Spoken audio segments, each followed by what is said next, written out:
Hi, I'm David. And I'm Melissa. And we're your neighborhood realtors. We're your neighbors here in Southeast Fresno, and we're both realtors. So this month for July, we wanted to do a fun DIY along with our Make Your Home Pinterest Worthy series that we have been going on. So I've been seeing a lot of these modern looking address plates all over Pinterest, and so we wanted to make one for our own home. Kind of update, give it a little bit more curve appeal. So we have done a nice little tutorial for you, and we've also used some additional Pinterest hacks that I found along the way to make this a little bit easier and very doable DIY.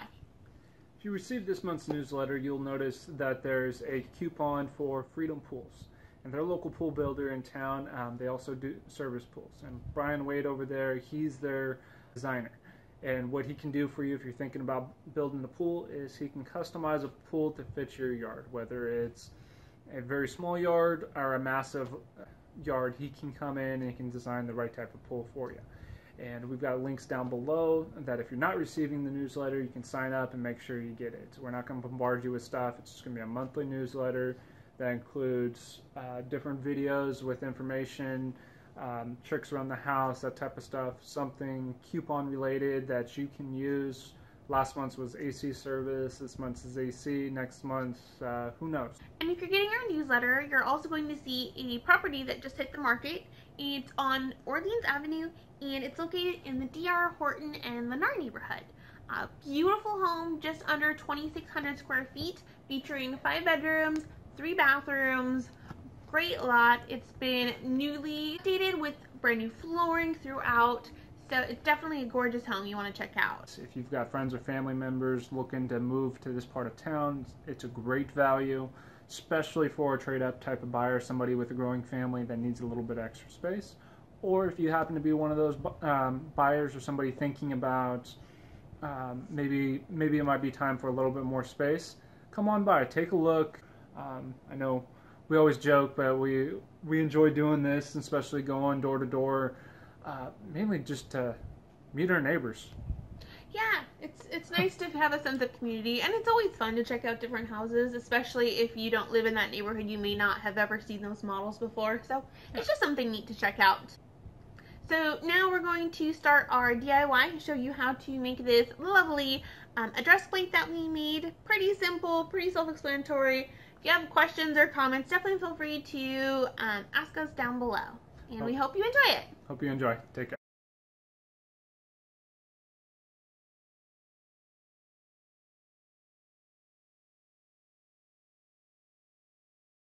Okay, so now we're going to make our stain.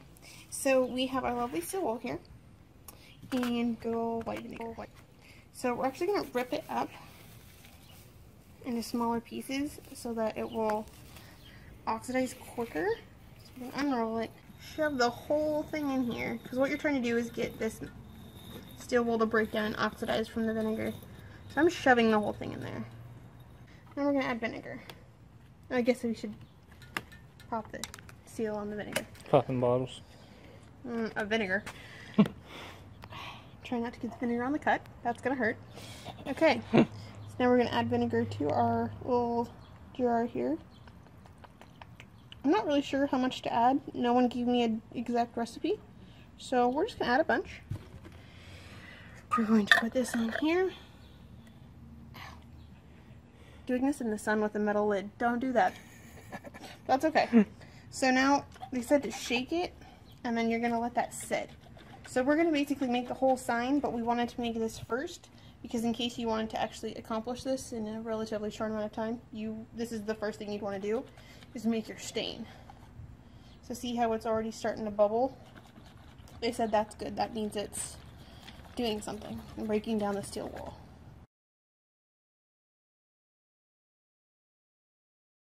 I'm just trying to figure out if I want 2 or 3 planks worth of this. We've already decided how long we want it to kind of cover up this lovely thing that was already there. But I'm trying to decide if we want 2 planks or 3 planks. I'm leaning towards 2 because I don't know if I want that big of a house sign or number sign, because our numbers aren't that big. Okay. And then we're just going to cut it, and once we figure out how many planks, we're just going to attach it with the other piece of wood.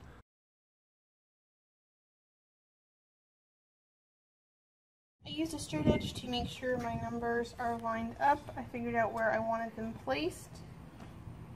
Ours is a little bit weird because even if you did it equally, tried to space it in the middle, the numbers aren't equal. So this is what I like. This is what we're doing.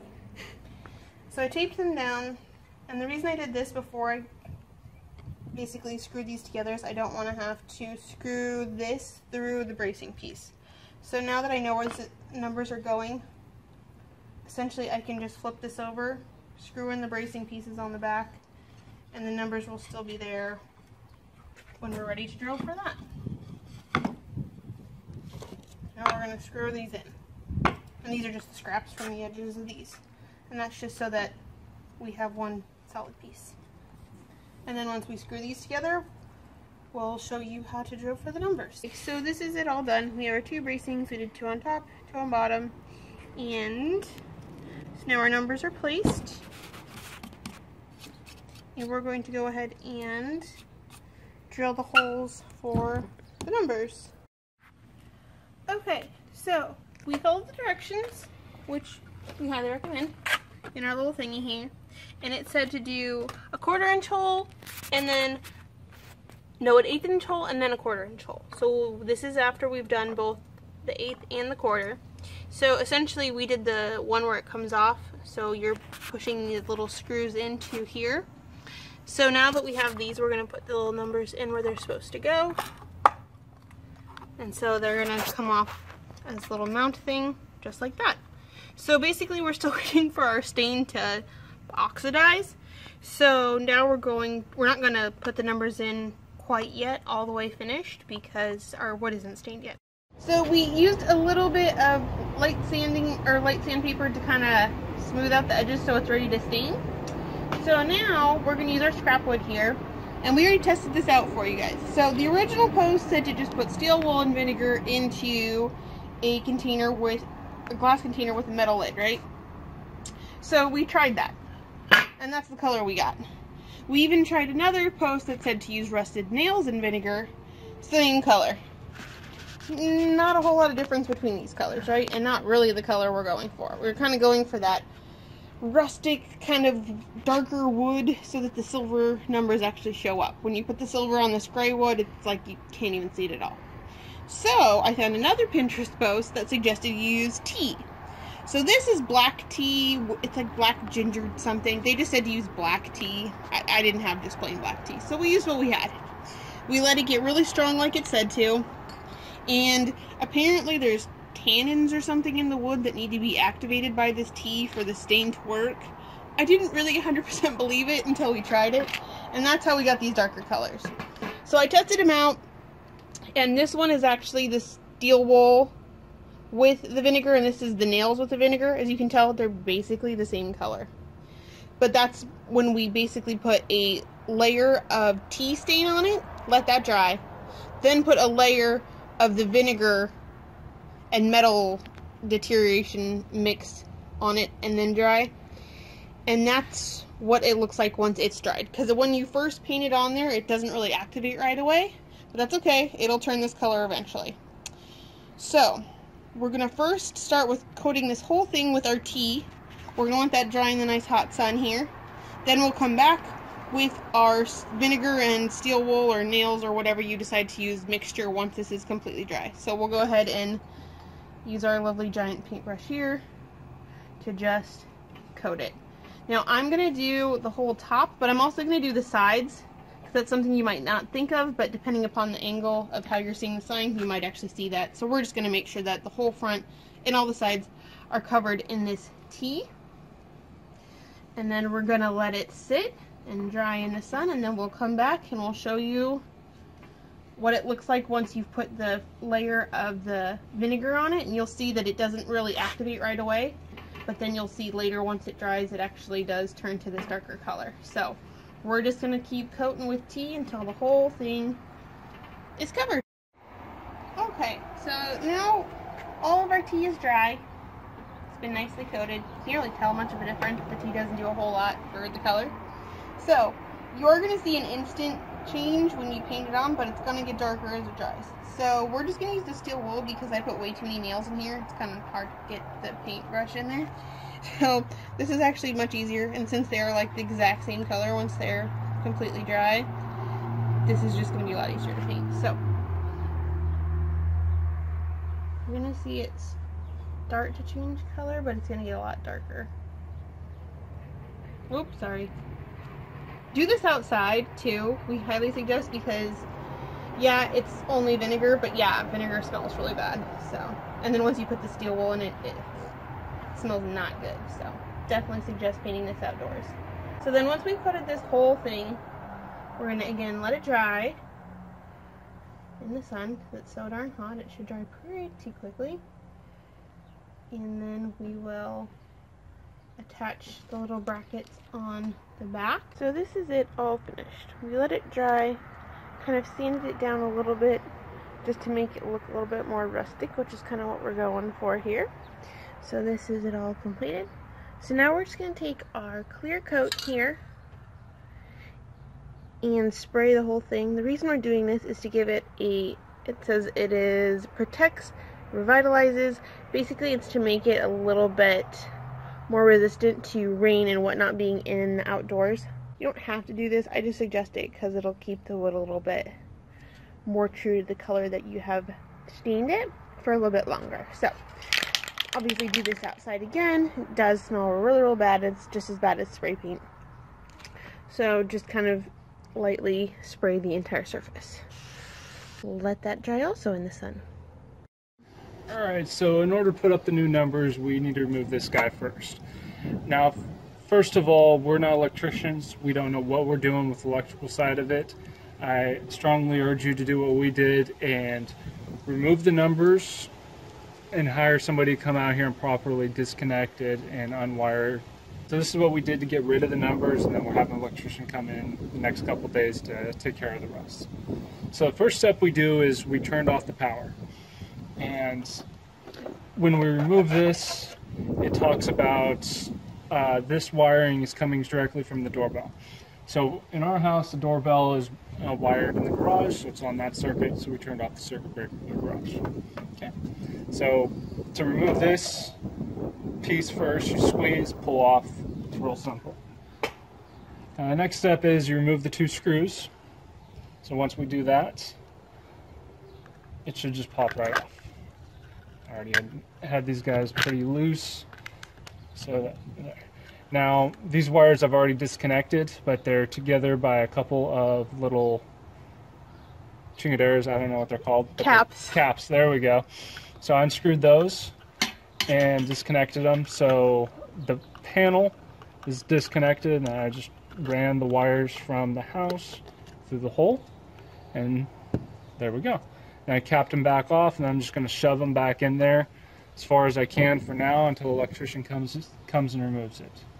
And one more thing of note is around the edges, it was caulked pretty good. I had to pry it off a little bit the first go around. Okay, so the wires are in the hole. This is all dry, so we're going to figure out where we want to hang it. We have some little hooks, so we just need to figure out where to drill the holes on the back to hang them up. So we're going to use the same screw holes. I don't want to drill into the stucco if I don't have to. I don't like this caulking that they use to secure it. I think it looks kind of messy. I don't really want to have to deal with trying to get it off. I tried. It's kind of difficult to get it out of the stucco. So we're just going to cover it up. I checked to make sure this line here is level, which it is. So we're going to use that as our guide to where we want to put this. But we're actually going to go ahead and cover that up as well. And we're going to figure out how far over we want it. I'm going to draw on the stucco. You can erase it. It's really not that big of a deal. I already did because I already messed up once.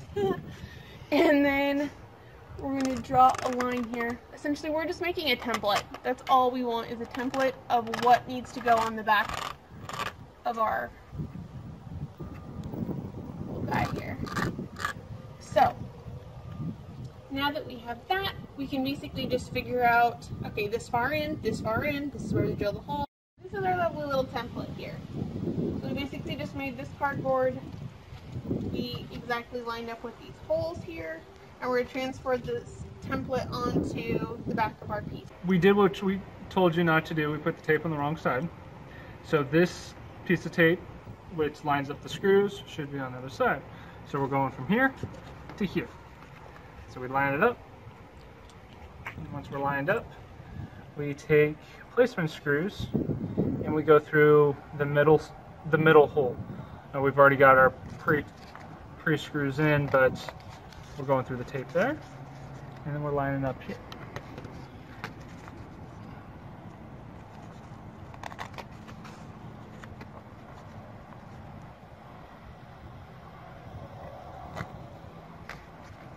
So once we're in, you'll notice that these little keyhole hooks, which we're using, the screw from the wall only goes in one spot. It goes right there and slides up. And then we screw in, and then we screw into the wood where it lines up. So we're there. There. And then we mark our holes there. Take it off, screw in our holes, and we attach this. Now the trick with this is, once it's attached, very hard to get this little guy to slide in there. So for this way, there's very little room here. Melissa's fancy Pintrest hacks. If you put a screw, put a nut in, creates a little gap. So it just slides in nice and easy. So now we've got the keyhole things attached, so it'll be a nice easy slide on. Now we're going to flip it over and we're going to attach our numbers. So, the tricky part is, now which side's which? No, perfect. I'll flip it up. So, numbers just slide right in.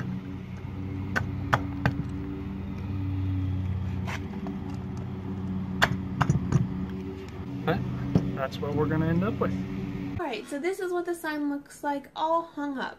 Hope you guys enjoyed the video. Hope it was easy to follow and you liked our finished product. We definitely like it, and we want to thank you for watching. Say bye, David. Bye. Say bye, Oatmeal.